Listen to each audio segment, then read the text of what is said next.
Okay, so the next 3 tips are used to help convert what we say into pictures and images that help our brains to absorb what you are saying more efficiently. Let's face it, unless you're reading a bedtime story, nobody wants to be put to sleep during a speech or a presentation. And a boring speech or presentation will do that quickly. So, when thinking about what to include in your presentation, keep in mind that the more attention-grabbing your word choice is, the more interesting your speech will be. There's nothing more than choosing descriptive words that generate interest and can be done by using imagery and figures of speech. Imagery is creating mental pictures that appeal to the senses by using descriptive words. Vivid language is a reference to words that tend to stimulate other senses, including sight, taste, touch, or smell. So sight, for example, would be tall, short, bright, dark, striped, pitch black, sky blue. Smell would be linked to words like aroma, perfume, flowers, scent, freshly baked, salty air. Taste could be bitter, sweet, tangy, crisp, creamy, spicy. Touch could relate to words like bumpy, smooth, rough, tight, bitter cold, sweltering.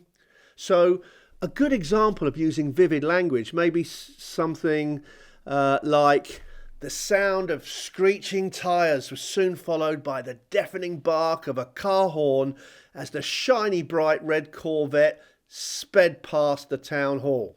Sounds a bit like a story, I know, but you get the point here about using vivid language. Another type of language that reinforces what you are saying is by the use of analogies.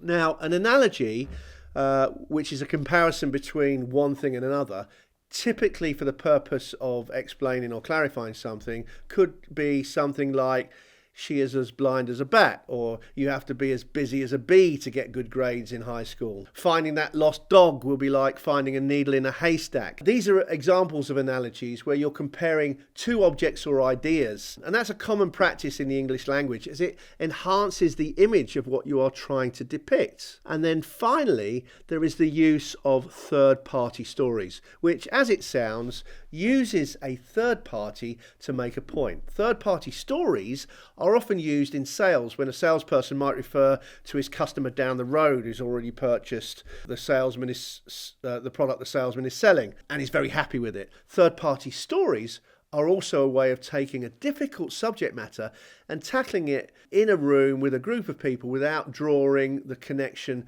to those people in the room personally. So you may say, as an example, in a previous group just last week we had the similar problem that we've just talked about, and the suggestion to overcome this was da-da-da. So by distancing your story subject matter to another invisible third party, you are creating a safe environment with the group that you are with in the present moment. The next tip for making great speeches or presentations is about making important points or key messages in groups of 3. The rule of 3 is an incredibly powerful technique that you can easily learn, practice and apply to every area of public speaking. Simply put, the rule of 3 is a very general principle that states that ideas presented in 3s are inherently more interesting, more enjoyable and more memorable for your audience. If you carefully listen to modern politicians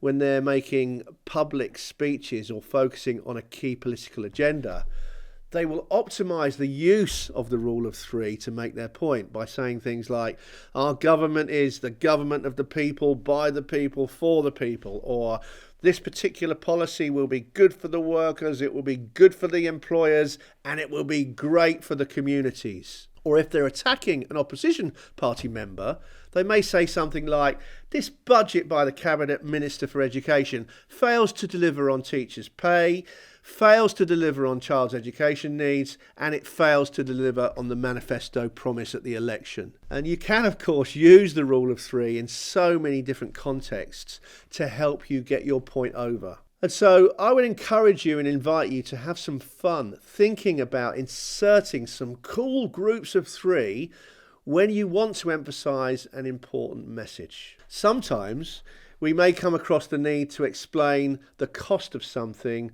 or the value of something. And so here is another very simple and easy tip to ensure that you work the number into your presentation in the best way possible. Let's say, for example, you're talking about an investment opportunity where you're looking for someone to invest in a project.